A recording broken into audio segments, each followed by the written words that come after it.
Can you see my screen?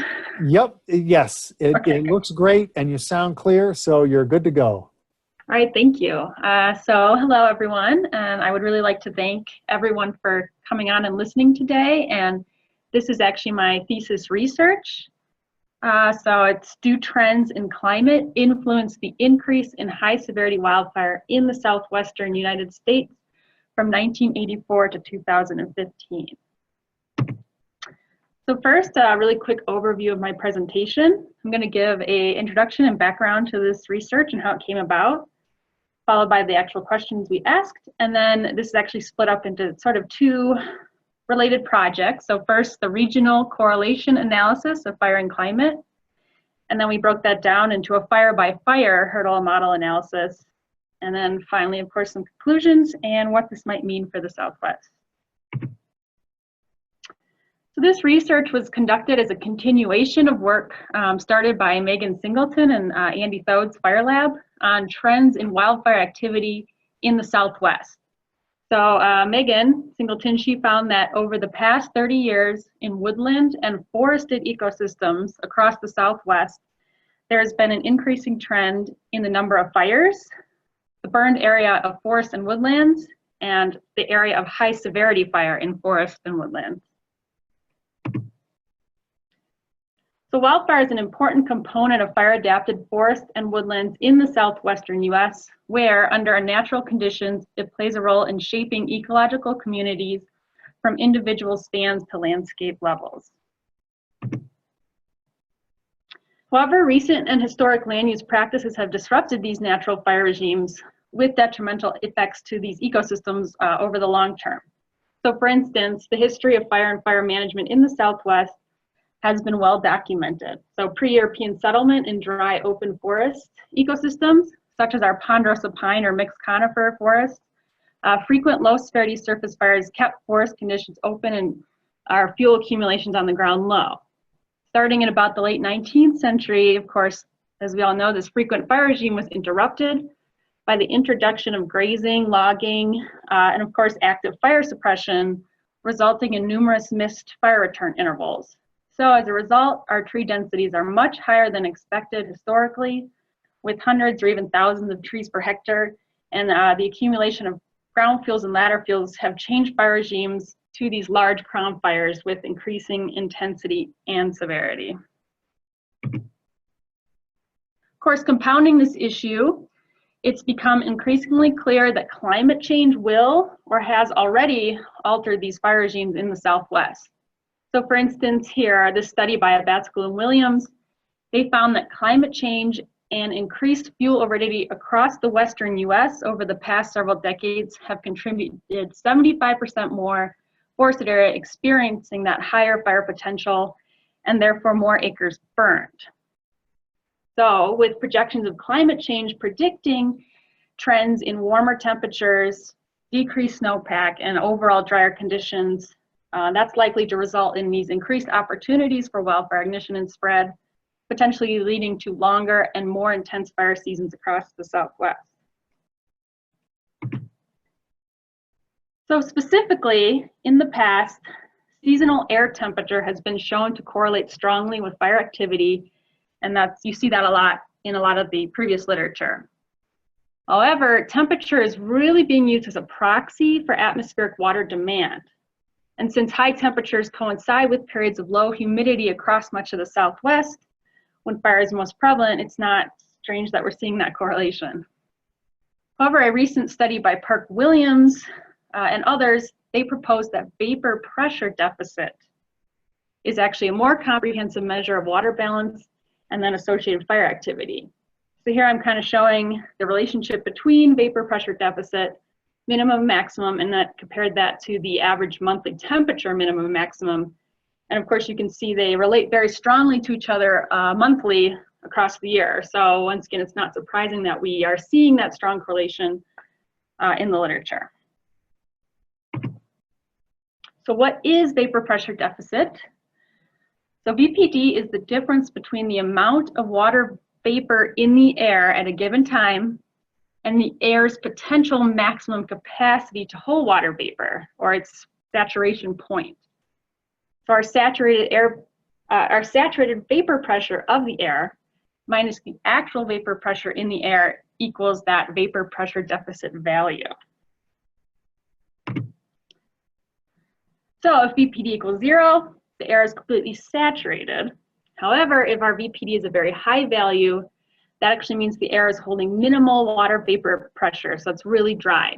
So for live vegetation, high values of VPD will directly affect the rate of transpiration or water loss from the leaves, which we know dry vegetation is more flammable.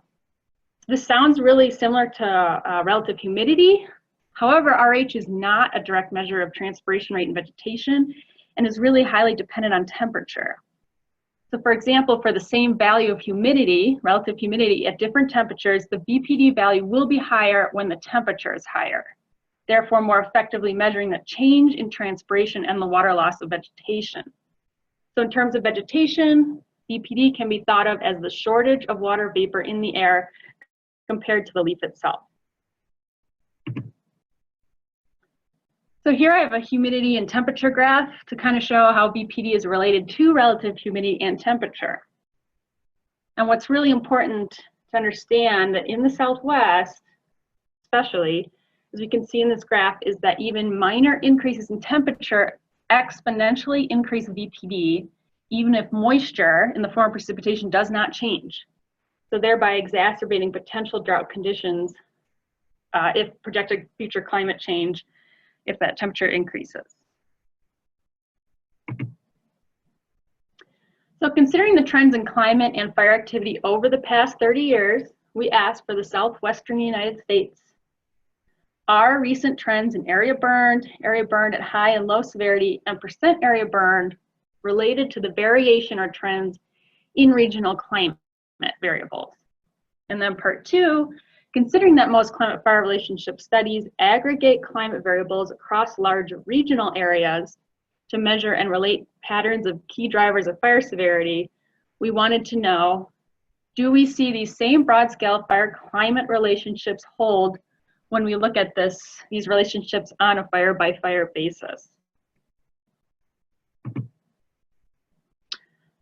So first, our study area includes all the area burned, so that's that black area on the map, in forested and woodland vegetation types, which is the green there, and then for fires greater than 404 hectares in the Southwest.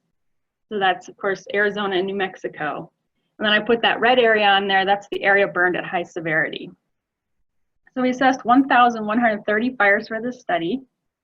And this map includes fires from the Monitoring Trends in Burn Severity, or MTBS project, and then the fires we reanalyzed and added to the data set.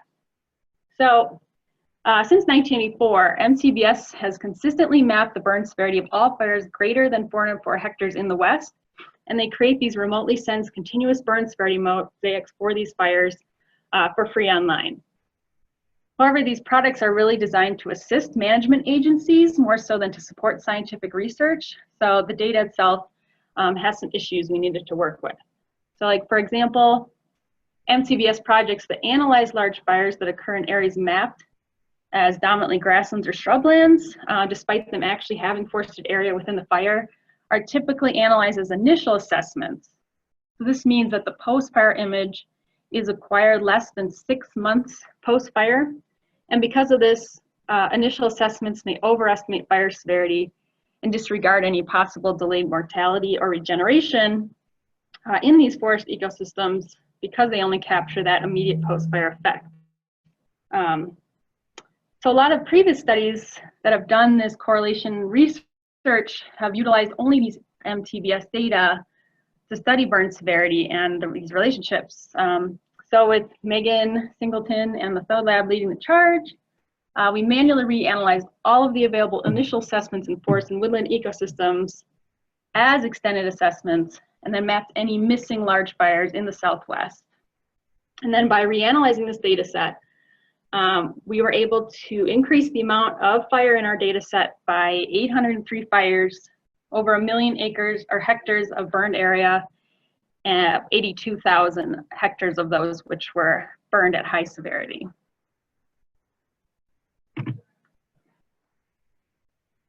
All right, so to create our burn severity data set, we derived the continuous relativized difference normalized burn ratio, the RDMBR, for each fire. So you may have heard of the difference normalized burn ratio, just DMBR, or maybe NDVI, and that uses Landsat imagery to look at the change in vegetation before and after a fire. But the big difference with this relativized RDMBR looks at the change between the pre-fire and the post-fire image while taking into account that pre-fire vegetation cover. And of course, this method is especially effective for those low-density vegetation types we typically find in southwestern dry forests. So here I have an example of the 2012 Whitewater Baldy fire.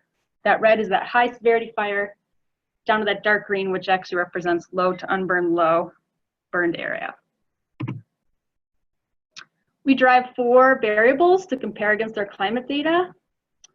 So total area burned at high severity, area burned at low severity, and percent high severity. This was calculated regionally, and the high severity metrics alone were calculated for each large fire independently. Our climate variables were obtained from PRISM. So this is a free online data set that's spatially gridded at a 4-kilometer grid cell resolution, and each pixel is averaged monthly, except for our precipitation, which is the total. So for this study, we used total precipitation, mean, minimum, and maximum temperature, and minimum and maximum vapor pressure deficit.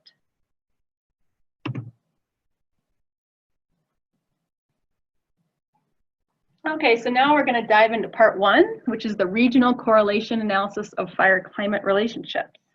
So the climate variables for each pixel were averaged both spatially and seasonally for this analysis. We focused on 2 seasonal time periods, the fire season and the water year. And we delineated the fire season for the Southwest as May through August. And this is the months where 90% of area burned annually over the period of analysis for the entire Southwest. And then to also look at those potential antecedent effects of climate on fire, we use the water year, and that for the Southwest is October 1st of the previous year through September 30th. And we included this in order to try to capture potential fuel effects of snow or early season precipitation. And then finally, we analyzed only those climate pixels that intersected the fire perimeters. So you kind of see that in this image here, to avoid including areas where something may have prevented fire at any one pixel other than climate. Right, to analyze our regional time series data, we use the ARIMA model, and you might have also heard of the Box-Jenkins method.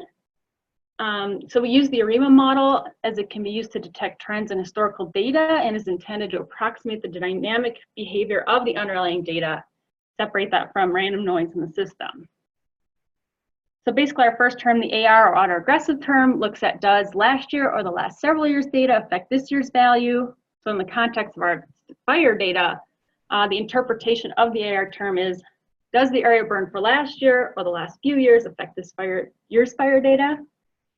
And then our I or integrated term allows us to difference our data to make it stationary, in this case generally removing our trend, so that we're making sure our correlations aren't spurious due to the directional trend alone. And then finally, our MA or moving average term, which looks at the legs of the past forecast errors and can be interpreted as a combination of current and past disturbances for a given year.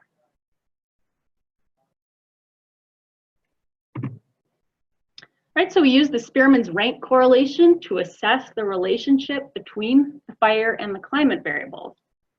So basically, the Spearman's rank assesses the correlation between a pair of continuous data. So from 0 to 1, that's going to indicate an increasingly strong positive relationship between our 2 variables. While 0 to -1 indicates an increasingly negative relationship between our variables. So as one goes up, one goes down. And we chose the Spearman's rank because it is not necessary that the 2 variables we are trying to correlate change at a constant rate. Okay, so the results. So to better visualize these results of our Spearman's rank correlation, to look at these potential fire-climate relationships, I created this correlation matrix. So the fire variables on the left side of the figure with our climate variables on top fire season to the left, and water year to the right. And the numbers are just color-coded to help you visualize the strength of our correlation. And I kind of left that guide there on the right side. So our darker red means a strong positive correlation, while the blue represents a strong negative correlation.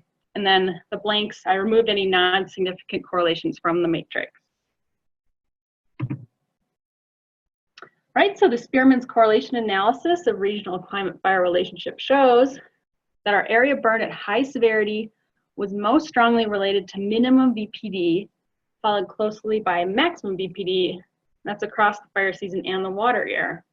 And in fact, both minimum and maximum VPD were generally the strongest predictors of the fire variables, total area burned at high severity, and percent high severity specifically.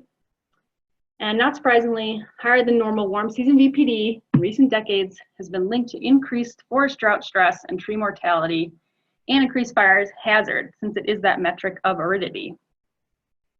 Furthermore, recently VPD has been implicated as an important driver of multiple stages of fire activity, including annual area burned at moderate and high severities, and fire ignition and spread. So for total area burned, the strongest correlation with total area burned was between fire season minimum and maximum VPD. Our rows equal 0.67 and 0.62, as you can see there. No, that's not correct. The water year VPD indicators were still important, but less so than in the fire season. And then our water year mean temperature was also relatively strongly correlated with annual area burned, with the remaining temperature indicators are really only weakly correlated or not significant predictors of climate. So for area burned at high severity, the strongest correlation was once again between fire season minimum and maximum VPD. Our water year VPD indicators were approximately equal to the fire season correlation values, so still very strong. And then all of our temperature indicators are actually relatively weakly correlated, at least in comparison to these VPD indicators, though temperature was a significant predictor. So for percent high severity, our strongest correlation with percent high severity was between water year minimum, maximum VPD, though the fire season correlation values are once again very, very similar. And this correlation is obviously comparatively weaker than all of our other fire indicators with VPD. Fire season mean and maximum temperature was slightly less correlated, but more strongly than the same temperature indicators across our water year, but weaker than that VPD. Finally, for our area burned at low severity, our strongest correlation with that was again between fire season minimum and maximum VPD. So our water year VPD indicators were significant, but much more weakly correlated to the low severity. And then our water year mean temperature was actually relatively strongly correlated with area burned at low severity, more so than that water year VPD. So broadly looking across fire area burn and fire severity, our VPD values are stronger predictors of fire and fire severity than temperature, as climate variables that drive water balance and evapotranspiration are generally accepted to relate to vegetation flammability. So although temperature directly affects air moisture holding capacity, the water vapor content of the air at any given value of relative humidity can vary considerably depending on temperature. And this is probably what corresponds to these weaker correlations between the temperature-fire relationships we see in this analysis versus those VPD fire relationships. So going back for precipitation, our precipitation climate correlations, fire season precipitation was not significantly correlated to any fire season variables, and actually did not show any trend in the fire season over the study period. Excuse me. However, looking at our water year total precipitation exhibited strong negative correlations to annual area burned at high severity and our percent high severity, and a moderate correlation to total area burned. So the correlation with area burned at low severity was not significant. So of course, by including these months leading up to the fire, water year precipitation was a stronger predictor of the fire indicators than that precipitation during the fire season, where no correlations were significant, Water year precipitation, of course, includes snow water equivalent and the rain for the winter previous to the fire season. Therefore, it likely plays a more significant role in priming those fuels, whereas there tends to already be a lull in precipitation in the Southwest beginning in May, regardless of drought. So another piece of this regional analysis we looked at was this post-2000 shift in fire activity.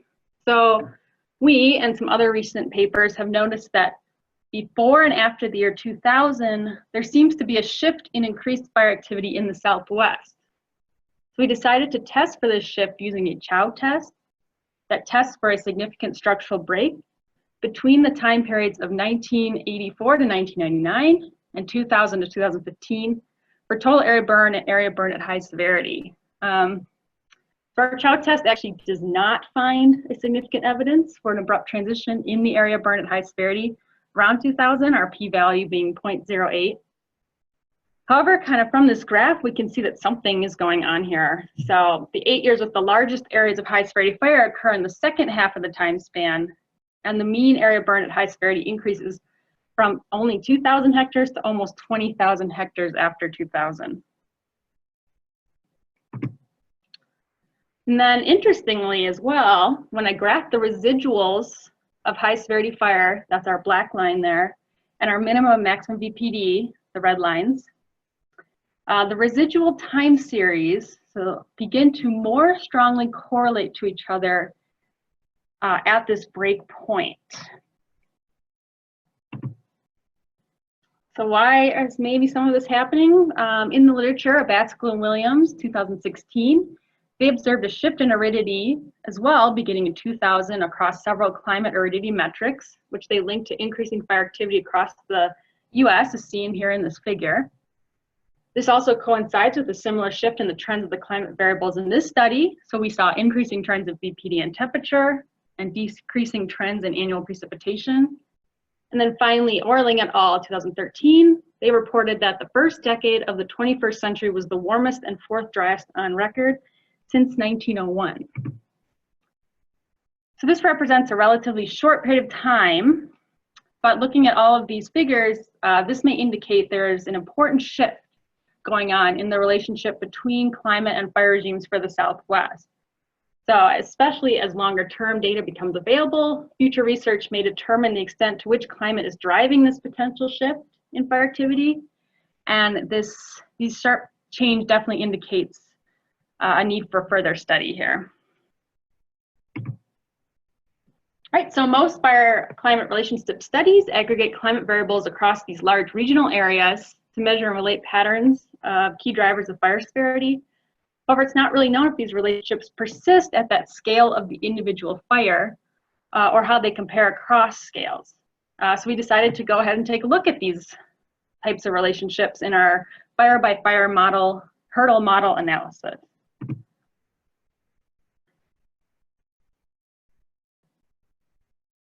All right, so for this analysis, we derived the number of pixels burned at high severity and the percent of pixels burned at high severity. Once again, using that RDMBR for each available fire. It's kind of shown here in these left two panels.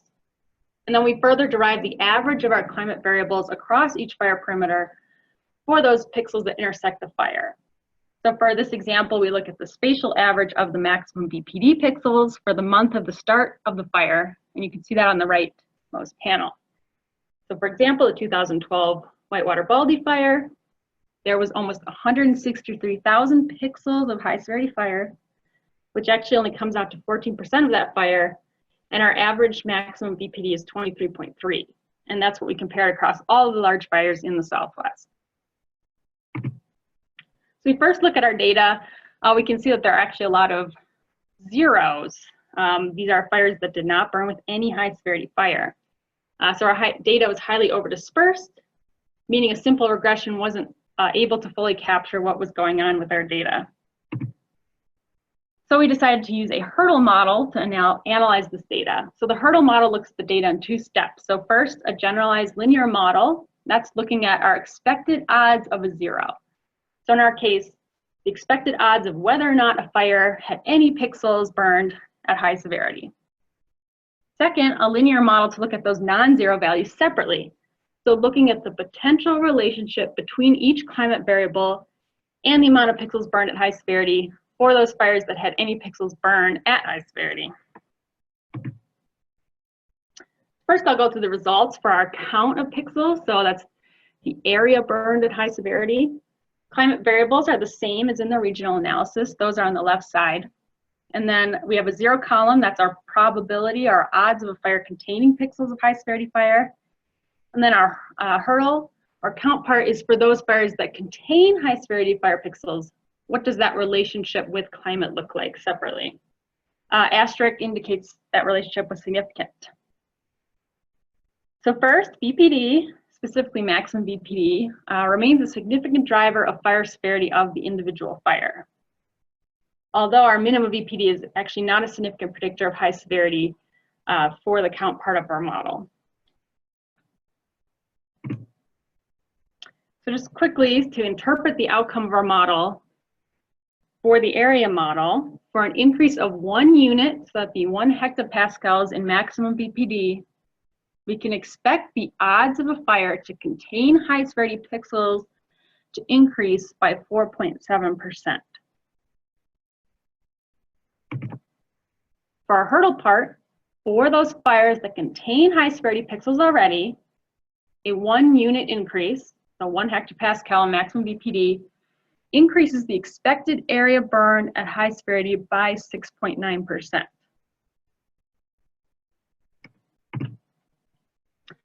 So notably, for this model, temperature was not significant and was not able to either predict the odds of fire containing high severity pixels or that change in area burned at high severity. So although greater fire severity may occur when temperatures are high in the Southwest, temperature can be highly variable, especially at that local level, and is only indirectly associated with vegetation moisture conditions, which is maybe why we are not seeing any relationship between the two here. Finally, for our area model, precipitation was not a significant predictor of the odds of a fire containing high severity pixels, although it is not surprisingly negatively related to the change in area burned at high severity. This may be due to the fact that in the Southwest, precipitation has high temporal variability. So since we use PRISM data for the month of the start of the fire, and precipitation in PRISM is actually a total for the month of the fire, that temporal mismatch between the timing of precipitation and our fire occurrence may be interfering with this relationship. So moving on now to the percent high severity of a fire model. So now our hurdle for a fire is that it burned with at least 1% of high severity fire. So once again, minimum, maximum VPD are significant drivers of high severity fire at the fire by fire scale. And this time minimum VPD was significant across both parts of the model. Right, so to interpret the outcome of this model, as for an increase of 1 unit hectopascals, 1 hectopascal in maximum VPD, we can expect the odds of a fire to contain at least 1% of pixels to increase by 6.7%. For those fires that contain at least 1% already of high severity pixels, a 1 unit increase from maximum VPD increases the area burned at high severity by 3.2% of the high severity pixels. The interpretation of the count part of this model, or the hurdle part, is kind of tricky. So I went ahead and made a little example figure to help make sure we're on the same page here. So say you have 2 fires that are 1,000 acres each. One burns at 10% high severity, so that's 100 acres of high severity. Our other one burns 40% high severity, 400 acres. Going back to our model statement, for those fires that contain 1% high severity pixels, which both of these fires already do, a 1 unit increase in our maximum VPD increases the area burned at high severity by 3.2% of the high severity pixels. So for 100 acres of high severity fire, that would be an increase of 3.2 acres. So 3.2 of the 100 acres. For other fire, 3.2% of 400 is 12.8 acre increase. So that was tricky for me to wrap my head around, and hopefully that makes a little more sense, helps you kind of interpret the output of our models. Moving on, once again, temperature, and this time precipitation as well, not significant indicators of high severity fire occurrence at all.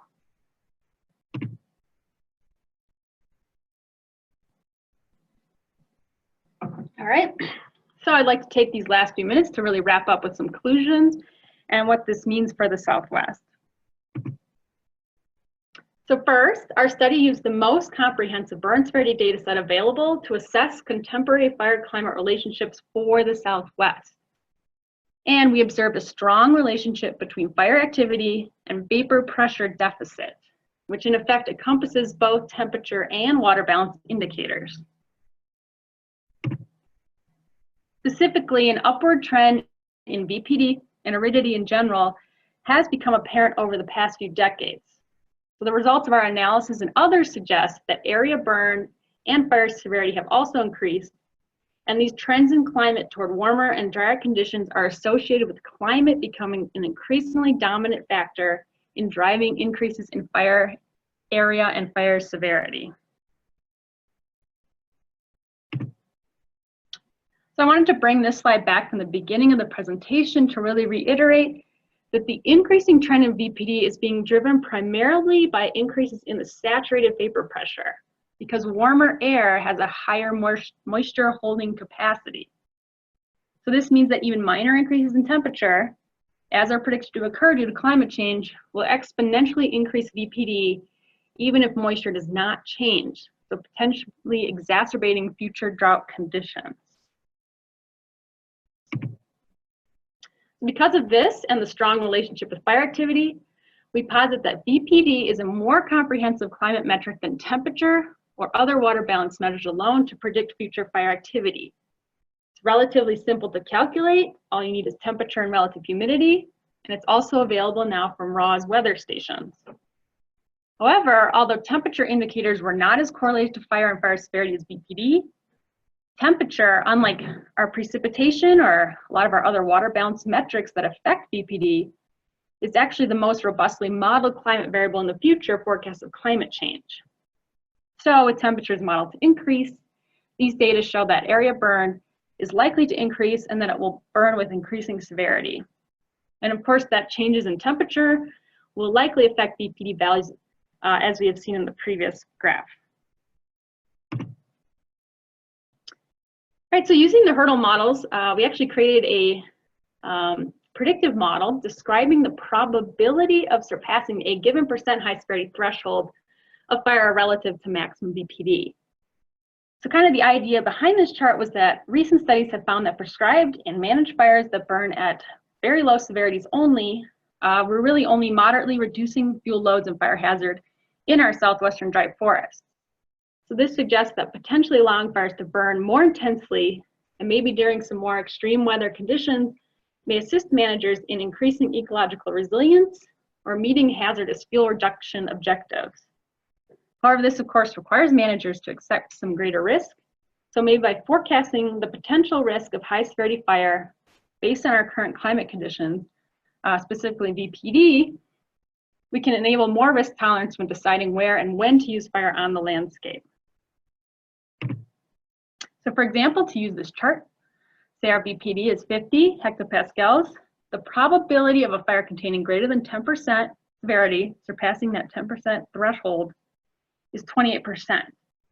So based on a fire manager's tolerance for risk or a fire manager's objectives, they could better decide go or no go when deciding to manage a fire. All right, so to circle back to our objectives for this project, is increasing fire activity in the Southwest from 1984 to 2015 related to regional climate variables? So for total area burned, yes, VPD was moderately correlated to total area burned. For our fire severity indicators, area and percent, yes, VPD was strongly correlated to area burned at high severity, and it was correlated with percent high severity, but less so. Though our water year precipitation is a fairly strong indicator of each of those. And then how about our low severity indicator? Generally, that was the weakest of any of the climate variables, did not show a strong relationship. The conclusion for part 2, the individual fire climate relationships. How did these relationships vary at the level of the individual fire? So for VPD, VPD was a very strong indicator, or predictor rather, of the odds of a fire burning at high severity and had a strong relationship with the amount of area burned. However, temperature and precipitation were not significant predictors of high severity occurrence, and maybe they're too variable at that local level to make those predictions. Right, so if climate scenarios play out as forecasted by current models, temperature and VPD are projected to increase. Therefore, large and increasingly severe fires will continue to burn across the landscape until our fuels become a limiting factor. So future research on how these and other regional and local climate variables affect fire activity on the ground will help improve seasonal fire forecasting to manage more effectively for this change. Right, so I'd really like to thank Andy Thode, my thesis advisor, as well as my committee members, Ellis Margolis and Larissa Yoakum, and then my lab mates, Jesse Young, who helped me with a lot of the statistics part of this, and Megan, who is the keeper of our burn severity data set and led the charge on that. And then I'd also like to thank Pepe and RMRS for providing that funding to create this burn severity data set. All right, so that's all I have. So thank you very much for listening. And if you have any questions, we can go with that. Great. Thank you so much, Stephanie. You did a really nice job walking through some pretty complex models in a way that I could understand, and hopefully other folks understood as well. We have a couple questions that came in the chat window that I'll sort of read out. And actually, don't go too far away with your presentation, because one of the questions that came in, and Amy, I might need your help remembering which slide this was on, but towards the end, Amy Lewis had a question about a graph with two high severity lines on it. Let's see. Yeah, we have to go all the way through now. Here you go. You just passed it. This one? Yep. Oh, why are they different? Why is the black line different in each of these graphs? Why is the black line different in each of these graphs? I didn't notice that. That is a really good question. I think it's a scaling issue, because the y-axis on the top one is VPD min, and below it's VPD max, right? Yeah, and they move the same together. I think it is a scale. It's a scale issue. The scales look to be identical. Actually, now that I'm looking at it, I think the red line maybe is the high severity, and black line is the vapor pressure deficit. You know, maybe that is. You're right. I'll check that out for my paper. Yes. Yeah. I think you caught it, Amy. Yeah. Good.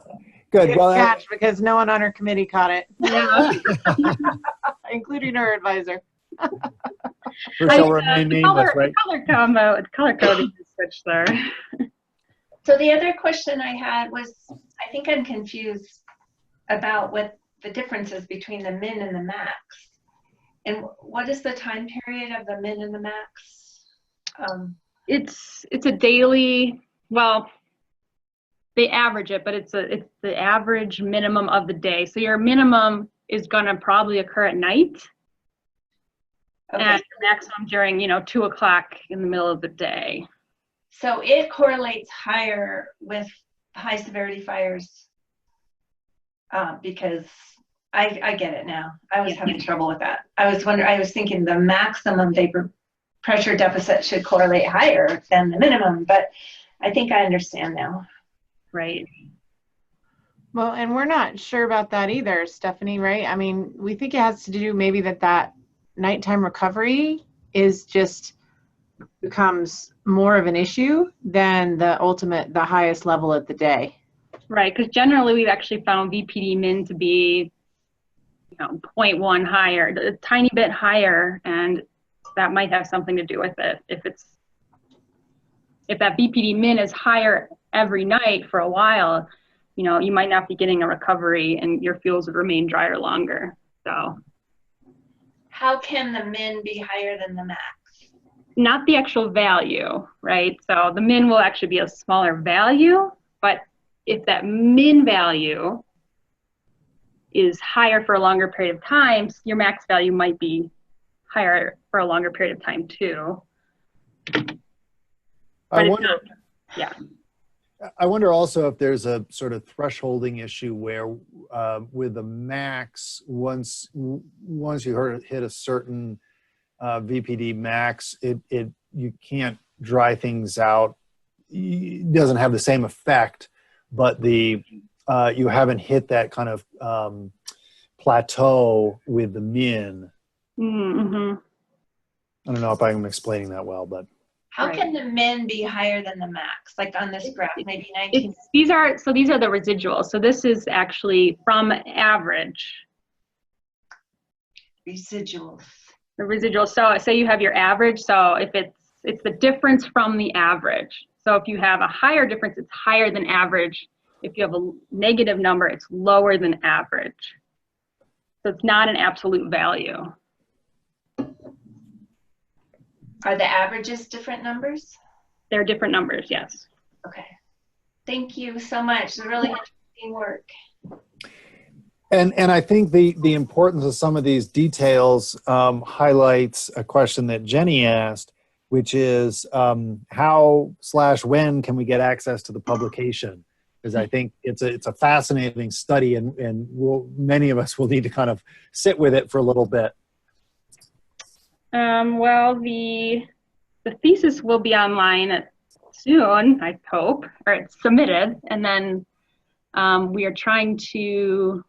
we're finishing the actual publication for hopefully forest ecology management. So I'm sure that takes a long time, but. So maybe we can share. It takes a little while usually to get a thesis online, but we can share that through the consortium. And I guess maybe it highlights the benefit of these webinars, that we get a little bit of a sneak peek into some of these results, because it'll probably be another year before forest ecology and management can get their act together and get it out. It's not a quick process. Let's see. I want to make sure we got all the questions in here. Maybe that. I think that those were all the questions in the chat window, but feel free if you want to unmute yourself. We only have 20 or so folks on the line, so if you want to unmute yourself and just ask a question, feel free. Or if you want to type one in, I'll read it out. And maybe while we're waiting, I will kind of take advantage of my moderator position and ask, I know this is a Southwest study, but you mentioned early on some of the sort of particularities of southwestern forests with relation to the MTBS data. How clearly it would have to be redone, there'd be some investment to do it in a different area, but do you think it's a wholly different process in other areas, or do you feel like there's enough analogy that some of this would carry over to similar ecosystems? No, you could do it anywhere. So basically, we worked with the MTBS project, and they kind of gave us their method to do it. So using GIS, QGIS, we selected our own scenes. So it takes a lot of time. We selected our own scenes and ran our own, the code or the program that they sent us. So you could do this on any fire that you would like to. And I think Sean Parks has figured out how to maybe do this in Google Earth Engine in a much shorter time. So, this could be something that could be done in the future very quickly and easily.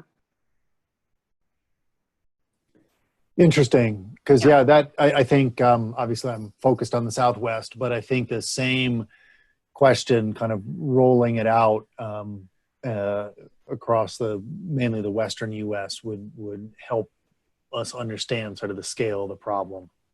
Yeah, anyone could do it. Just you need to have a lot of time on your hands. Other questions, comments? So Ann Euberg asks, have you posted your QGIS methodology to GitHub? No, and it's not really mine to post or not. That was mostly Megan Singleton's work. So I wouldn't know what she... I'll jump in, Stephanie, this is Andy. The QGIS methodology is actually from the MTBS program itself, and I believe that they have it posted on their website so that others can use the QGIS software to be able to do this. But we can check on that if someone's interested. Really, I gotta be honest, going forward, I think Google Earth Engine is going to be the way to move. Mm-hmm.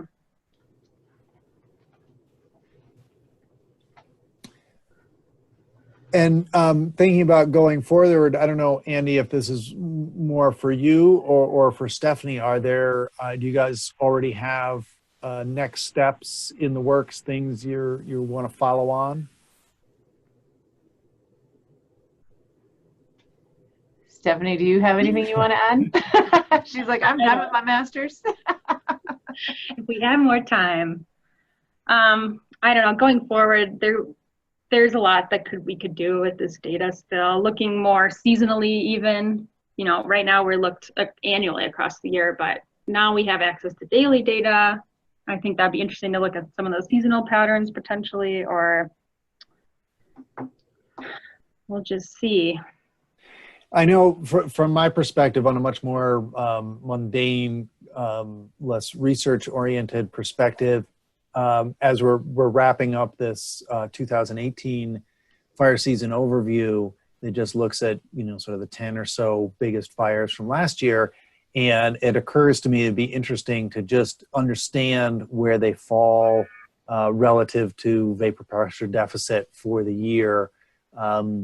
Just as, you know, obviously it's a sort of small sample of a couple of fires in a particular year, but it might help, at least for me, sort of understand how this plays out in a particular place or time. Right. Yeah, definitely. We stopped at 2015 and then had that dry year 2016 with no fire. So that was more about ignitions. There weren't ignitions, but it'd be interesting to see this move forward in the next 5, 10, 15 years and see how this pattern plays out.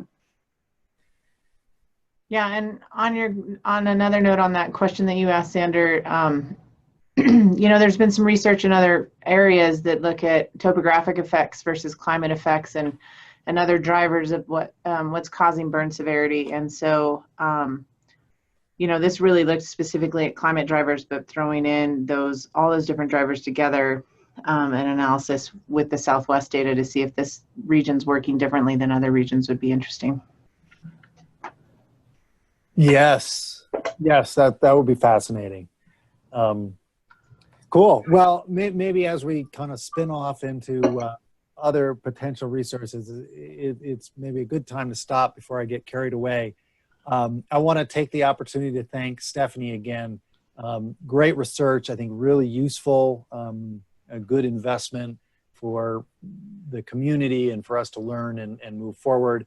So thank you for spearheading it. Great presentation. And thanks everybody on the phone. I'm glad we had good audience today. And I'll look forward to joining you on future webinars. And again, if you have other webinar ideas, please send them my way. And we'll talk soon. So thank everybody. Thank you.